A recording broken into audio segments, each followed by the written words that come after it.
नमस्कार दोस्तों, आज हम विद्युत क्षेत्र के बारे में बात करेंगे। वैसे तो विद्युत क्षेत्र कक्षा 12 का भी एक टॉपिक है। तो देखो, हम बात करते हैं विद्युत क्षेत्र होता क्या है।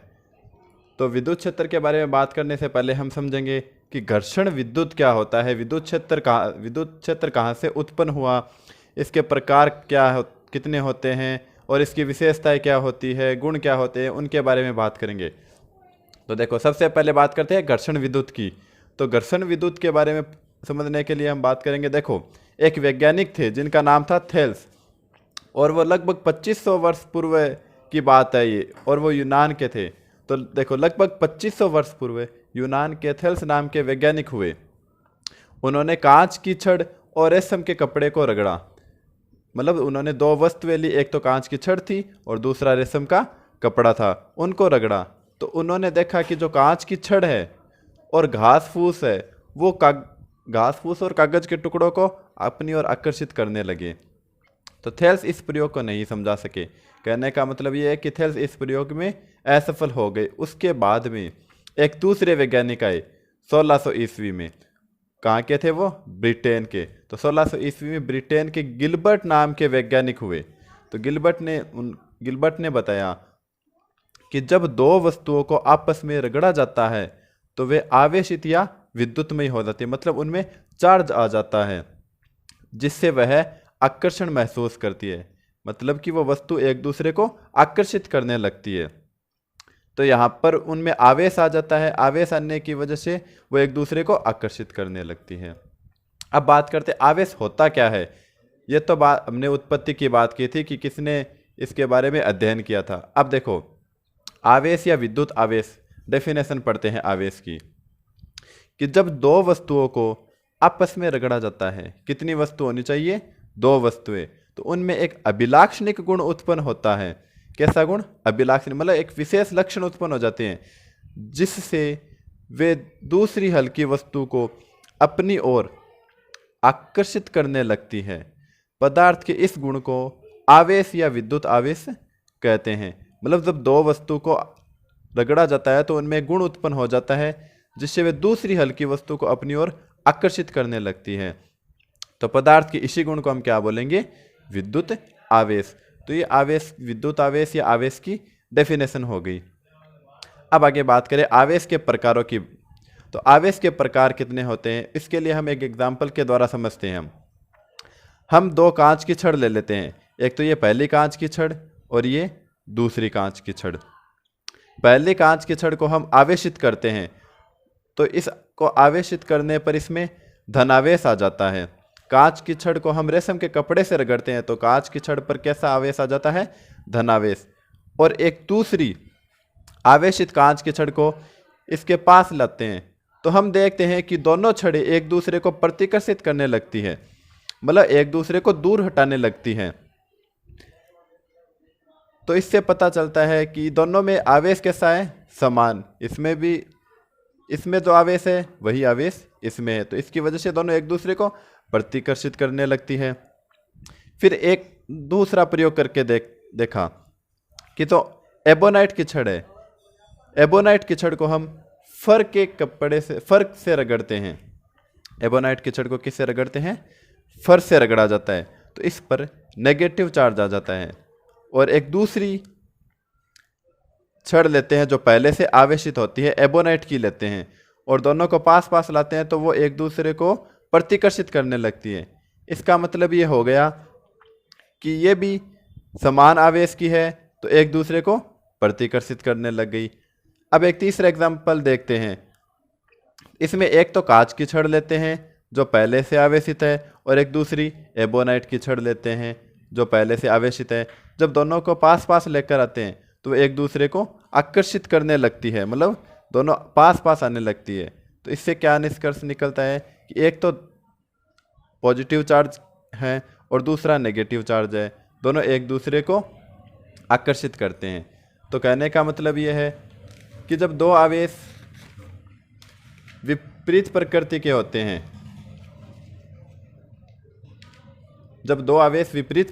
होते हैं, तो एक दूसरे को आकर्षित करते हैं, और समान प्रकृति के आवेश एक दूसरे को प्रतिकर्षित करते हैं। तो देखो, जो प्रयोग किया उसके बारे में बात करते हैं। एक कांच की छड़ को रेशम से रगड़ने पर वह आवेशित हो जाती है, मतलब उस पर चार्ज आ जाता है, तथा इसके बाद दूसरी कांच की छड़ लाते हैं।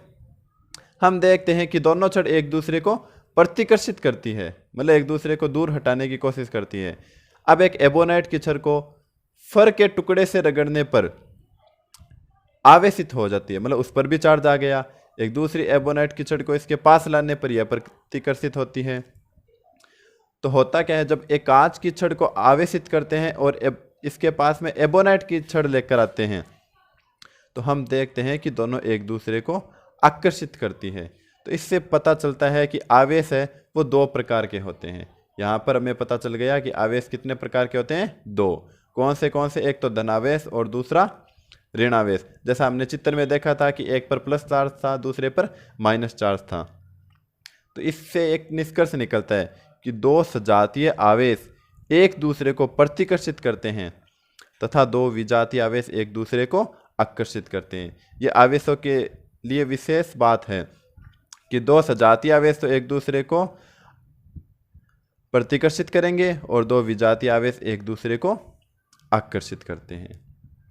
अब बात करते हैं आवेशन की विधियों की, मतलब हम आवेशन किसी भी वस्तु को किस प्रकार से आवेशित कर सकते हैं। तो आवेशन की देखो मूलतः तीन विधियां हैं, घर्षण विधि, चालन या स्पर्श विधि और तीसरी है प्रेरण विधि। हम इन तीनों पर बात करते हैं। घर्षण विधि कौन सी होती है, चालन कौन सी होती है और प्रेरण कौन सी होती है। तो पहले बात करते हैं घर्षण विधि की। घर्षण विधि क्या होती है? यदि किसी वस्तु को घर्षण द्वारा, मतलब ये दो वस्तु को रगड़ा जाता है, घर्षण द्वारा या रगड़कर आवेशित किया जाता है, मतलब उन पर चार्ज लेकर आते हैं रगड़कर, तो आवेशन की इस प्रक्रिया को घर्षण कहते हैं। मतलब दो वस्तु को रगड़ते हैं तो उनमें आवेश आ जाता है और आवेश की यह प्रक्रिया क्या कहलाती है? घर्षण। घर्षण का मतलब ही होता है एक दूसरे को रगड़ना। अब हम आवेशन की दूसरी विधि की बात करते हैं जिसका नाम है चालन या स्पर्श विधि। जब किसी एक आवेशित वस्तु को किसी अन्य निरावेशित वस्तु के संपर्क में लाते हैं तो निरावेशित वस्तु स्पर्श होने से आवेशित हो जाती है। मतलब जो निरावेशित वस्तु है वो उसके संपर्क में आने से आवेशित हो जाती है। तो आवेशन की यह प्रक्रिया क्या कहलाती है? चालन या स्पर्श कहलाती है। आवेशन की इस प्रक्रिया क्या कहते हैं? चालन या स्पर्श विधि। सीधा सा मतलब यह है कि एक आवेशित वस्तु है, ये मान लीजिए कोई आवेशित छड़ है, इसके संपर्क में कोई दूसरी निरावेशित छड़ लेकर आते हैं तो इस पर भी पॉजिटिव चार्ज आ जाता है। पहले ये निरावेशित थी, इसको इससे टच करवाया, टच करवाने पर क्या होता है कि इसका जो चार्ज है वो इसके ऊपर भी आ जाता है, मतलब ये भी आवेशित हो जाती है। अब बात करते हैं चालन की तीसरी विधि प्रेरण विधि की। ये सबसे इम्पोर्टेंट विधि है। तो देखो प्रेरण विधि क्या होती है, इसके लिए हम कुछ एक एग्जाम्पल की बात करते हैं। हमारे पास एक गोला है जो कैसा है? निरावेशित, और इसको एक कुचालक स्टैंड पर रखा गया है। मान लीजिए कुचालक स्टैंड लकड़ी का भी हो सकता है। अब क्या करते हैं, हम इसके पास में कांच की छड़ लेकर आते हैं। इसके पास लेकर आएंगे, हम इसको टच नहीं करेंगे। तो कांच की छड़ जब इसके पास लेकर आते हैं तो होता क्या है कि एक पॉजिटिव है, तो पॉजिटिव किसको आकर्षित करता है? नेगेटिव को। तो जो कांच की छड़ है ये तो पॉजिटिव है और ये गोले के जो छड़ के पास वाली सतह है उस पर नेगेटिव चार्ज लेकर के आ जाएगी, मतलब यहाँ पर नेगेटिव चार्ज आ जाएगा। तो अब हमें पता है जहाँ पर नेगेटिव चार्ज है जस्ट उसकी विपरीत साइड में पॉजिटिव चार्ज आएगा। तो अब क्या होता है, कांच की छड़ के तरफ तो आ जाएगा नेगेटिव और दूसरी साइड आ जाएगा पॉजिटिव चार्ज। हम क्या करते हैं, इस पॉजिटिव चार्ज को किसी चालक तार के द्वारा भू संपर्कित कर देते हैं। मतलब कि जो धनावेश है उसको हम भू संपर्कित, मतलब गोले से बाहर निकाल देते हैं, चालक तार के द्वारा निकाल देते हैं, और जो छड़ है कांच की उसको भी दूर हटा देते हैं। तो क्या होता है, जो ऋणावेश है नेगेटिव चार्ज वो पूरे गोले में फैल जाता है। तो हमने क्या किया, इसको बिना टच किए, मतलब बिना स्पर्श किए इस गोले को आवेशित कर दिया। तो आवेशन की यह विधि कौन सी हो गई? प्रेरण विधि। मतलब इस छड़ की प्रेरणा से ये जो गोला है ये आवेशित हो गया। तो आवेशन की यह विधि क्या कहलाती है? प्रेरण विधि। तो देखो, प्रेरण की प्रक्रिया को समझने के लिए एक निरावेशित गोला लेते हैं। इसके पास में एक कांच की आवेशित छड़ लेकर आते हैं, जैसा कि इस चित्र में दिखाया गया है। आवेशित छड़ की वजह से गोले के छड़ के पास वाला सिरा, मतलब गोले के छड़ के पास वाला सिरा, ये कैसा हो जाता है? ऋणावेशित। तथा विपरीत सिरा कैसा हो जाता है? धनावेशित। मतलब इसका विपरीत सिरा कौन सा हो गया? ये वाला, ये धनावेशित हो जाता है। धनावेशित सिरे को चालक तार की सहायता से भू संपर्कित कर देते हैं।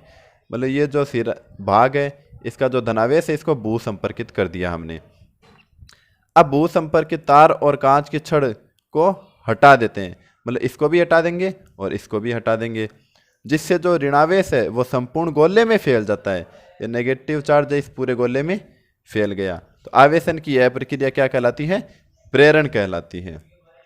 तो इसकी डेफिनेशन क्या बनती है? देखो, तो डेफिनेशन बनेगी वह प्रक्रिया जिसमें एक आवेशित वस्तु द्वारा, वह प्रक्रिया जिसमें एक आवेशित वस्तु द्वारा निरावेशित वस्तु को बिना स्पर्श किए आवेशित कर देती है। मतलब बिना टच किए ही दूसरी वस्तु को आवेशित कर देती है। तो वह कौन सी विधि है? प्रेरण विधि कहलाती है। प्रेरण कहलाती है। विद्युतदर्शी की एग्जाम में बहुत बार पूछा जाता है विद्युतदर्शी क्या होता है। तो देखो, विद्युतदर्शी के बारे में बात करते हैं। हमारे पास ये एक कांच का पात्र है, इसको कांच का जार बोल देते हैं। इसमें एक छड़ लगी होती है, ये धातु की बनी होती है, और इसी के ऊपर एक डिस्क लगी होती है, इसको बोलते हैं धात्विक डिस्क। और यहाँ पर इसको एक कॉर्क की सहायता से बांधा गया है। और इस छड़ के नीचे वाले सिरे यहाँ पर दो सोने की पन्नी लगी होती है, पतली सोने की पन्नी। अब हम क्या करते हैं, यहाँ पर एक कांच की छड़ लेकर आते हैं और इस धात्विक डिस्क के स्पर्श करते हैं। जब ये यहाँ पर टच होती है तो आवेश यहाँ से होता हुआ इन सोने की पन्नियों पर पहुँचता है।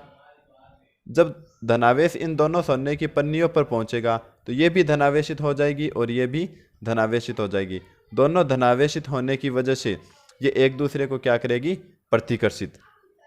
अब क्या करते हैं, एक और इसी आवेश की, मतलब समान आवेश की दूसरी छड़ लेकर आते हैं और यहाँ पर टच करते हैं। तो ये पहले से धनावेशित है, इसके पास में एक दूसरी धनावेशित छड़ टच करते हैं तो आवेश यहाँ से इधर पहुँचेगा, तो इन पर आवेश का मान बढ़ जाएगा। मतलब पहले से धनावेश था, आवेश और आ गया, तो ये क्या करेंगे? और ज़्यादा दूर हट जाएंगे, मतलब आवेश की मात्रा बढ़ गई। तो अब देखो, चित्रानुसार एक कांच का जार है, ये हमने कांच का एक जार लिया है जिसके मध्य में धातु की एक छड़ लगी होती है। ये धातु की छड़ है।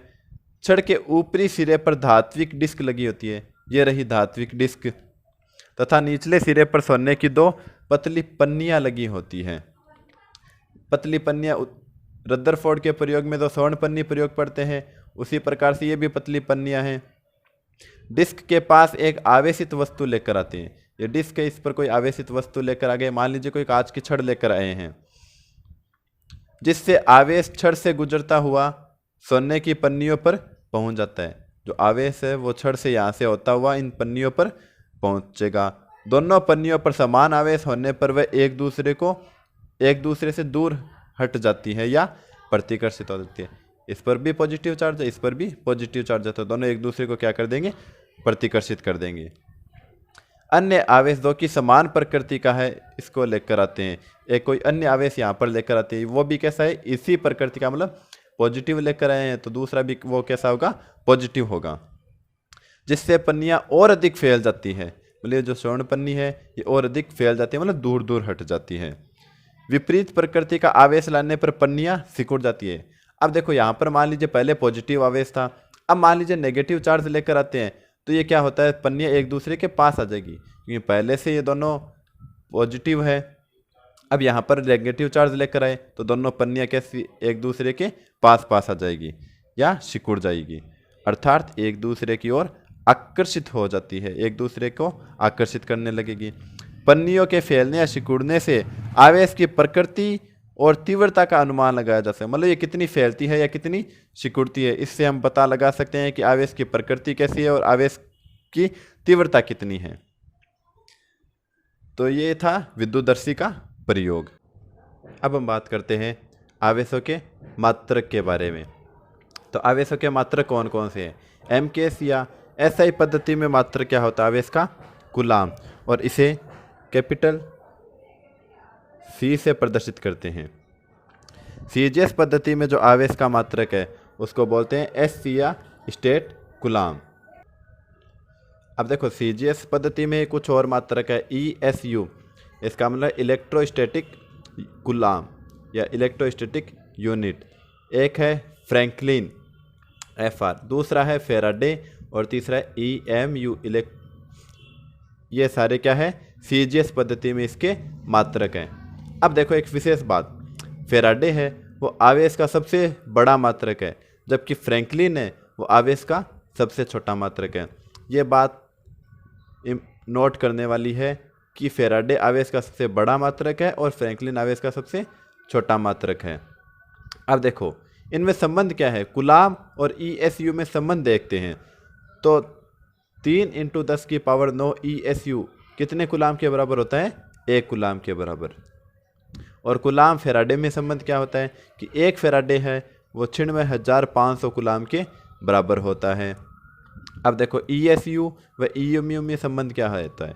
3 × 10⁻10 ईएसयू किसके बराबर होता है? 1 ईएमयू के बराबर होता है। ये बातें आपको याद रखनी है। अब देखो कूलाम आवेश का बड़ा मात्रक है, अतः इसके लिए छोटे रूप काम में लिए जाते हैं। तो छोटे रूप कैसे? जैसे 10⁻³ को हम क्या बोलते हैं? मिली। तो 10⁻³ कूलाम किसके बराबर हो गया? 1 मिली, 1 मिली कूलाम के। और 10⁻⁻6 कूलाम, 10⁻⁻6 को बोलते हैं माइक्रो। तो 10⁻⁻6 कूलाम किसके बराबर हो गया? माइक्रो कूलाम के। इसको म्यू सी। अब बात करते हैं आवेशों की प्रॉपर्टीज, आवेशों के गुण कौन कौन से हैं? तो देखो आवेशों के गुण 4 प्रकार के हैं। पहला तो कौन सा? आवेश एक अदिश राशि है, मतलब आवेश की कोई दिशा नहीं होती, तो आवेश एक अदिश राशि है। दूसरा, आवेश एक संरक्षित भौतिक राशि है, मतलब आवेश है वो संरक्षित रहता है। तीसरा है, आवेशों के लिए योज्यता का नियम लागू होता है। आवेश है उसमें योज्यता का नियम लागू होता है, मतलब किसी भी वस्तु में आवेश को जोड़े तो उनका योग एक कुल आवेश के उनके बराबर होगा। आवेश एक क्वांटीकृत भौतिक राशि है। क्वांटीकृत भौतिक राशि का मतलब है कि आवेश है वो पैकेट के रूप में पाया जाता है। तो आवेश का पैकेट के रूप में पाया जाना ही क्या कहलाता है? क्वांटीकृत राशि। क्या कहलाता है? क्वांटीकृत राशि। धन्यवाद।